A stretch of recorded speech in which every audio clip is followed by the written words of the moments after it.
ভিতরে দেওয়া আছে 10 নম্বর 10 বার্স, তার মানে 10টা বার আছে 1 2 3 4 5 5 5 10, এখানে 10টা বার আছে কত নম্বর? প্রত্যেকটা হচ্ছে 10 নম্বর বার।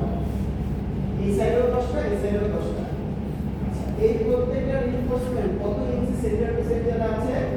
6 ইঞ্চি সেন্টার টু সেন্টার। দেখো এই রিইনফোর্সমেন্টের মাঝে গ্যাপ হচ্ছে 1 2 3 4, তার মানে 4টা না, 4 and 6 ইঞ্চি। তার মানে এটা টোটাল ডিসটেন্স কত আছে? 4 6 24। ফার্স্ট যে রিইনফোর্সমেন্টটা বসানো আছে, রিইনফোর্সমেন্ট আউটসাইড থেকে 3 ইঞ্চি পরে বসানো আছে, এটা কিন্তু সেন্টার। এই ওয়ালের যে থিকনেস সেটা হচ্ছে 12 ইঞ্চি। এরপরে শিয়ার ওয়ালের ভিতরে যে রিইনফোর্সমেন্টগুলো বসানো আছে এর মধ্যে প্রথমটা হচ্ছে 9 ইঞ্চি পর, তারপরে প্রতিটা হচ্ছে 18 ইঞ্চি পর পর। এখানে মোট 12টা স্পেস আছে। এই সাইডও ঠিক সেন্টার আছে। ক্রস সেকশনের দিকে যদি খেয়াল করি, আউটসাইড থেকে এই রিইনফোর্সমেন্টের সেন্টার পর্যন্ত 3 ইঞ্চি, এখানেও 3 ইঞ্চি, মাঝে দিকে রিইনফোর্সমেন্টের মধ্যে গ্যাপ আছে 6 ইঞ্চি। মানে টোটাল আছে হচ্ছে 12 ইঞ্চি। এখন এই যে আছে এটা হচ্ছে ক্যাপাসিটি। এটার মাঝে যে রিইনফোর্সমেন্টগুলো আছে সেই রিইনফোর্সমেন্টগুলো কত? দেখো লেখা আছে নাম্বার 5। তার মানে এগুলোর ভিতরে রিইনফোর্সমেন্টগুলো 5 নম্বর বার 18 ইঞ্চি পর পর বসানো আছে, আর বাউন্ডারি এলিমেন্টে 10 নম্বর বার মোট 10টা আছে। এই সেকশনটা হচ্ছে এখন আমাদের ক্যাপাসিটি চেক করতে হবে, যার লেন্থ 24 ফিট আর হাইট হচ্ছে 120 ফিট। স্যার হ্যাঁ স্যার এখানটা ট্রান্সভার্সাল ক্ষেত্রে এর হিসাব আসবে, আর লংজিটিউডাল ক্ষেত্রে এর হিসাব আসবে। আর শিয়ার ওয়ালের এই বাউন্ডারি এলিমেন্টের ভিতরে যেটা আছে, আমাদের হচ্ছে কলাম ডিজাইনের ক্ষেত্রে আমাদের টায়ার যে তিনটা ক্রাইটেরিয়া ছিল না, কত 16 into member dia, 48 into driver dia, আর হচ্ছে লিস্ট লেটার ডাইমেনশন। এটার ভিতরে সর্বনিম্ন যেটা, এই তিনটা ক্রাইটেরিয়া থেকে মূলত হচ্ছে টায়ার স্পেসিংটা। তো দেখো এটা লিস্ট লেটার স্পেসিং কত, লিস্ট লেটার ডাইমেনশন কত? 12 ইঞ্চি না। এখানে দেখো ড্রাইভার গুলো কত দেওয়া আছে? নাম্বার 4 বুক ক্রস টায়ার 12 ইঞ্চি, মানে 12 ইঞ্চি পর পর 4 নম্বর বার এগুলো এখানে দেওয়া আছে। 12 চাইতে যদি বেশি থাকে তার মানে এটা ভুল। ভুল সাধারণত বইয়ে থাকার কথা না, এই জাতীয় ভুল। আচ্ছা, তো এখন আমরা ক্যালকুলেশনটা চেক দেই। Check moment distance at base of the wall. তো এখানে দেখো ফ্যাক্টর প্রোটেকশন একটা কম্বিনেশন দেওয়া আছে 0.9 ডেড লোড প্লাস 1.0 আটওয়ার্ক লোড। আচ্ছা, আমরা ফ্যাক্টর লোডের কম্বিনেশন কি জানি? 1.2 ডেড লোড, 1.6 লাইভ লোড। এটা কি গ্র্যাভিটি লোডের কম্বিনেশন, তাই না? কিন্তু যখন আটওয়ার্ক লোড আসবে তখন কি আটওয়ার্ক লোডের কম্বিনেশন ইউজ করতে হবে। যখন উইন্ড লোড আসবে তখন উইন্ড লোডের কম্বিনেশন ইউজ করতে হবে। আমরা যে এই ওয়ালটা ডিজাইন করতেছি, অ্যানালাইসিস করতেছি, এটা কিসের জন্য? বলাই ছিল কি আটওয়ার্ক লোড, তাই না? তাহলে এখানে কম্বিনেশন ইউজ করতে হবে কোনটা? আটওয়ার্ক লোডের যে কম্বিনেশনটা আছে সেটা। তো এই স্ল্যাবে যদি আমরা এই ওয়ালের একদম বেজে যদি মোমেন্ট ক্যালকুলেশন করি, তাহলে এখানে আমাদের যদি যেটা লোড হয় মোমেন্ট সমান কি ফোর্স ইনটু ডিসটেন্স না, তাহলে এই আটওয়ার্কের যে লোডটা আছে এই লোডের ফলে বেজে যদি মোমেন্ট আসে তাহলে আমাদের কি করতে হবে? x দ্বারা মাল্টিপ্লাই করতে হবে। এখানে কিন্তু x এর ভ্যালুটা দেওয়া আছে। এখন x এর ভ্যালু তাহলে কত হয়? ইকুইভ্যালেন্ট যদি লোড থাকে তাহলে এখানে x এর ভ্যালু হবে হাইটের 3 ভাগ। এই যে এখানে লেখা আছে the variable x shown which is taken as assumed distance from the base of the wall plus center of the lateral force is equal to h dot to 2/3 of h dot, তাই না? আর এই যে length যেটা থাকবে তার 3 ভাগে 2 ভাগে কাজ করবে। তাহলে এই ফোর্সটা হচ্ছে 205 ফোর্স দেওয়া আছে, আর ডিসটেন্স কত? 120 এর 3 ভাগে 2 ভাগ, তো 2/3 of 120। তাহলে এটা দ্বারা গুণ করলে আমরা বেজের মোমেন্ট পাবো। এখন এই মোমেন্টকে আলটিমেটলি কনভার্ট করার জন্য আমাদের কি করতে হবে? ফ্যাক্টর দ্বারা গুণ করতে হবে। এখানে দেখো ফ্যাক্টর দিয়েছে কত? এটা 1। এখানে 1 কেন আসলো?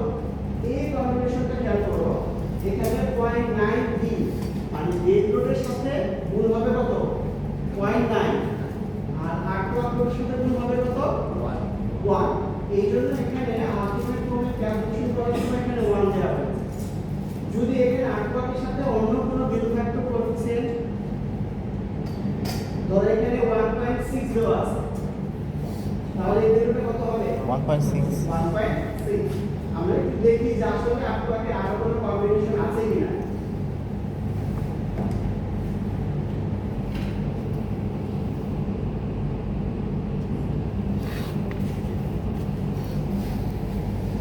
দেখো আর্টওয়ার্ক নিয়ে এখানে কয়টা কম্বিনেশন আছে, এখানে এই যে একটা, এই যে একটা, তাই না? তার মানে এই কম্বিনেশনে আর্টওয়ার্কের ফ্যাক্টর কত 1, এই কম্বিনেশনে আর্টওয়ার্কের ফ্যাক্টর কত 1, তার মানে আমাদের এখানে এটা কি হবে 1। কিন্তু ডেড লোডের ফ্যাক্টর এখানে কত 0.9, কিন্তু এখানে আরেকটা কম্বিনেশন আছে আর্টওয়ার্কের সাথে, ডেড লোডের সাথে কত 1.2। এখন যদি দুইটা কম্বিনেশন দেওয়া থাকে তখন আমরা কোনটা ব্যবহার করব, দুইটার ভিতরে যেটা বড়। আর যদি শুধু এই কম্বিনেশনটা দেওয়া থাকে তখন কত ব্যবহার করব 1.2, তখন আর 0.9 হবে। সো এটা খেয়াল রাখবা যে অলওয়েজ আর্টওয়ার্কের সাথে 1 হবে এরকম না, কম্বিনেশনে কত আছে আর ডেটের সাথে 0.9 হবে এরকম না, কত দেওয়া আছে কম্বিনেশন সেটা হিসাব করতে হবে। সো এটার অ্যাপ্লিকেশনটা কোথায় একটু পরে বুঝতে পারবা। তো আমরা মোমেন্টের ভ্যালু পেয়ে গেলাম। এরপর আসি বাউন্ডারি এলিমেন্টের যে টেনশন স্ট্রেংথ আছে সেই টেনসাইল স্ট্রেংথের পরিমাণ হচ্ছে S * Fy। দেখো প্রথম হিসাবটা হবে হচ্ছে বাউন্ডারি এলিমেন্টে, যেখানে লেখা আছে boundary element, so T = SFy।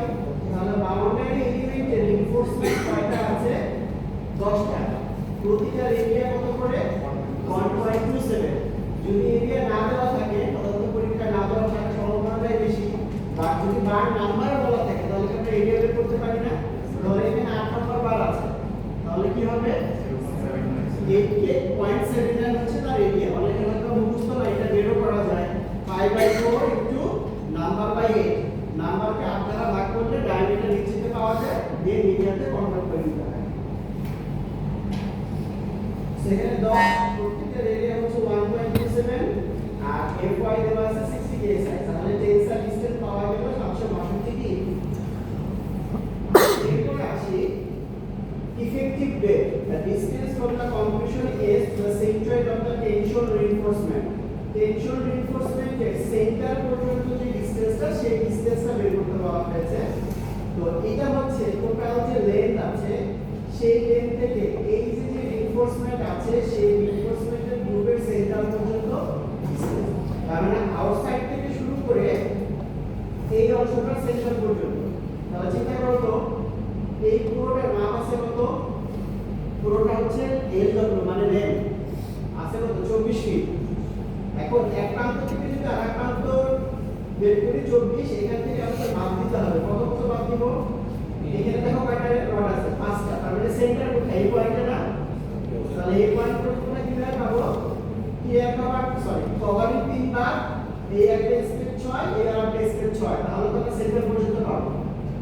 এখানে এটাই করা হয়েছে, লেন্থ থেকে 3 ইঞ্চি হচ্ছে এটা, আর দুইটা সেন্টার হচ্ছে এটা। যদি ধরো এখানে আরো একটা রিইনফোর্সমেন্ট থাকতো, ধরো 6টা 7টা 12টা থাকতো, তাহলে কত বাজে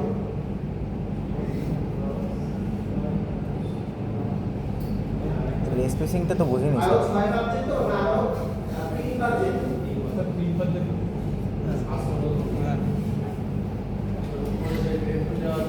তাহলে এই সেন্টারটা কোথায় হলো, যখন এখানে দেখো 6 6 6 6 6 আর এখানে আছে 3, তাই তো 5টা থাকার কারণে 3 6 6 বাদ দিলে সেটার মতো হয় না। কিন্তু যদি বেশি থাকে তখন কি করতে হবে, এই মাস পর্যন্ত ধরতে হবে না, তাহলে 3 6 6 আর 3 বাদ দিতে হবে। এইভাবে মূলত বাদের হিসাবটা করতে হবে, ঠিক আছে। আমার উপরে ডাইমেনশন থেকে সরাসরি নিতে হবে। হ্যাঁ উপরে ডাইমেনশন থেকে সরাসরি নিতে হবে, যে তার 24 এর অর্ধেক 12 আর এখানে 3। হ্যাঁ এখান থেকে নিতে পারো, ওইটা কত 24 24 এর মধ্যে 12, এখন তার উপরেটা দেওয়া নাই, শুধু বলা আছে স্পেসিং, সেটা থেকে নিতে পারো। তুমি যেভাবে না মোট কথা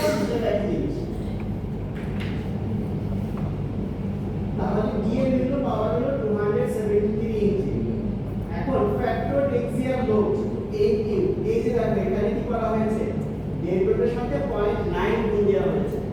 আমরা যখন m কিউব বের করলাম, এই মোমেন্টটা কিসের জন্য? এই মোমেন্টটা হচ্ছে 8 ওয়াটের জন্য। তাহলে 8 ওয়াটের ক্ষেত্রে এটা কত আসছে? ফ্যাক্টর 1। আর যখন এক্সিয়াল লোড বের করছি, যেটা লেখা আছে এক্সিয়াল, তাহলে 8 ওয়াট লোড কি এক্সিয়ালের সময় আসবে? 8 ওয়াট হচ্ছে লেটারাল। এক্সিয়াল লোড লেটারালের সময় যাবে না, আবার লেটারাল লোড এক্সিয়ালের সময় আসবে না। তাহলে 8 ওয়াট লোড এখানে ভ্যাকেন্ট থাকবে, মানে 0। তাহলে এক্সিয়াল লোড বা ডেড লোড কত দেওয়া আছে? 100। এখন এই কম্বিনেশনের ফ্যাক্টর কত আছে? 0.9। কেন? কারণ এই যে কম্বিনেশনটা ছিল এখানে কত আছে? 0.9। আচ্ছা, লাইভ লোড কি এক্সিয়াল লোড? হ্যাঁ, ডেড লোড এবং লাইভ লোড সবগুলো কি ভার্টিক্যালি কাজ করে না? Dead load axial load, live load axial load. এখন প্রশ্নে কিন্তু লাইভ লোড দেওয়া আছে কত? 450 দেওয়া আছে না? তাহলে এক্সিয়াল লোডের সময় আমরা শুধুমাত্র ডেড লোডটা কেন নিলাম? কারণ এখানে বলা আছে যে এক্সিয়াল লোড ক্যালকুলেশন করছি, তাহলে এক্সিয়াল কি ডেডও হবে, লাইভও হবে। কিন্তু আমরা এখানে ক্যালকুলেশন দেখানো হয়েছে কত? শুধু ডেড। কারণ কি? কারণ হচ্ছে রাইট, তার এক্সিয়াল লোড আসবে, কিন্তু এই কম্বিনেশনে লাইভ লোডের কোনো হিসাবই নেই। এখানে কি লাইভ লোড আছে? না। তাহলে কম্বিনেশনে যেহেতু লাইভ লোড নাই, তার মানে এক্সিয়াল এর সময় আমরা লাইভ লোড কনসিডারেশনে আনবো না। কিন্তু যদি ইকুয়েশন এটা থাকে তখন আনতে হবে। ডেড লোড আছে, তখন এও কিভাবে বের করতে হবে? এর সমান হবে 1.2 into dead load plus 1 into live load. So এটা খেয়াল করবা, এই অঙ্কটা একবার পরীক্ষা আসছিল, কিন্তু এই জায়গায় এই কম্বিনেশন দিয়ে সেক্ষেত্রে অনেক স্টুডেন্ট এটা পারে না। শুধুমাত্র ডেড লোডের ক্ষেত্রে 0.9 না দিয়ে 1.2 দিয়েছিল। কেউ আবার ওই মুখস্থ স্যার করাইছে 0.9 দিয়ে ওই 0.9 করতে পেরেছে। এরকম করা যাবে, ঠিক আছে? ভালো করে বুঝিয়ে দিলাম, এটা খেয়াল রাখবেন। কম্বিনেশন যেটা দেওয়া আছে সেটাই খেয়াল করতে হবে। আর যদি ধরো দুইটাই দেওয়া থাকে, যেটা বড়, এখন এইটা আমি এটা নিতে বড় করব এইটা, তাহলে এটা নিয়ে চিন্তা করারই দরকার নেই। এটা দিয়ে এটা করতে হবে। এটাকে ধরো 7 ওয়াটের জন্য, এখানে কিন্তু আরো অনেকগুলো কম্বিনেশন আছে। মিন আমাদের এখানে হিসাব করা দরকার নেই। ধরো মিনের একটা কম্বিনেশন দেওয়াও আছে, ডিজাইন করতে বলা হয়েছে 8 ওয়াট লোডের জন্য, কিন্তু উইন্ডের একটা কম্বিনেশন দেওয়া আছে। কি করবা? বাদ। উইন্ডেরটা হিসাব করারই দরকার নেই, দেওয়া আছে থাক, এটা এক্সট্রা, ঠিক আছে? যেটা দরকার নাই এটা দেওয়া থাকলেও এটা নিয়ে কোনো চিন্তা করবা না। আচ্ছা, তাহলে আমরা এডিট বের করলাম। এখন আসি ডেপথ অফ স্ট্রেস লস, এটার ফর্মুলা হচ্ছে T + AQ divided by 0.85 A times B। So T এর ভ্যালু আগে বের করা হয়েছে 762, A এর ভ্যালু বের করা হয়েছে 900, A টাইমস দেওয়া আছে, আর B হচ্ছে থিকনেস। তাহলে থিকনেস দেওয়া আছে কত? 12 মিটার। সো 2.7। তারপরে এখানে লিখে দেওয়া আছে B = H = 12, অর্থাৎ শেয়ার ওয়ালের যে থিকনেস, সেই থিকনেসটা হবে B এর value. Now the distance to the neutral axis C = A divided by beta 1. তাহলে যেহেতু A prime C 4 আছে, তাহলে beta 1 কত হবে? 0.85। এটা তোমরা অভ্যস্ত, আগে থেকে জানো। সো 47.9। এই ভ্যালুটা দেখতে হবে 0.375 D অপেক্ষা ছোট কিনা। 0.375 into D, তাহলে এটা করলে কত হবে? 102। তাহলে 5 ভ্যালু কত হবে? মোমেন্টের 0.9। আর এই ভ্যালুটা যদি 0.375 D অপেক্ষা কি হয়? বড় হয়, তাহলে 5 ভ্যালু কি 0.9 হবে না। তবে সাধারণত শিয়ার ওয়ালের ক্ষেত্রে এই C এর ভ্যালুটা এটা অপেক্ষা ছোটই থাকে। সো এটা নিয়ে টেনশন নেওয়ার কিছু নাই। সো মোমেন্টের ইকুয়েশন হচ্ছে 5 into T D minus A by 2 plus AQ W minus A divided by 2। এখানে সবগুলো ভ্যালু জানা আছে, ভ্যালুগুলো বসিয়ে ক্যালকুলেশন করলে ক্যাপাসিটি পাওয়া যাবে 2,73,000 পিস। এটাকে 12 দ্বারা ভাগ করলে আমরা 3 ফিটে পাবো। এখন এই যে মোমেন্ট স্ট্রেনটা পাওয়া গেল, এই মোমেন্ট স্ট্রেন এই AB অপেক্ষা যদি বড় হয়, তাহলে সেটা কি যদি এটা অপেক্ষা ছোট হয় তাহলে নট ওকে। আচ্ছা, এখন যদি নট ওকে হয় তাহলে এখানে আর কিছু করণীয় আছে? এই অঙ্কের ক্ষেত্রে নাই। কেন নাই? কারণ প্রশ্নে বলাই আছে এটা হচ্ছে কি অ্যানালাইজ। অ্যানালাইজের ক্ষেত্রে আমাদের শুধু কমেন্ট করতে হয় যেটা কি ওকে আছে নাকি নট ওকে। কিন্তু ডিজাইনের ক্ষেত্রে কি করতে হতো? ডিজাইন এবং অ্যানালাইসিস প্রসেসগুলো সেমই, শুধু এখানে গিয়ে রিইনফোর্সমেন্ট বাড়াতে হতো অথবা থিকনেস বাড়াতে হতো।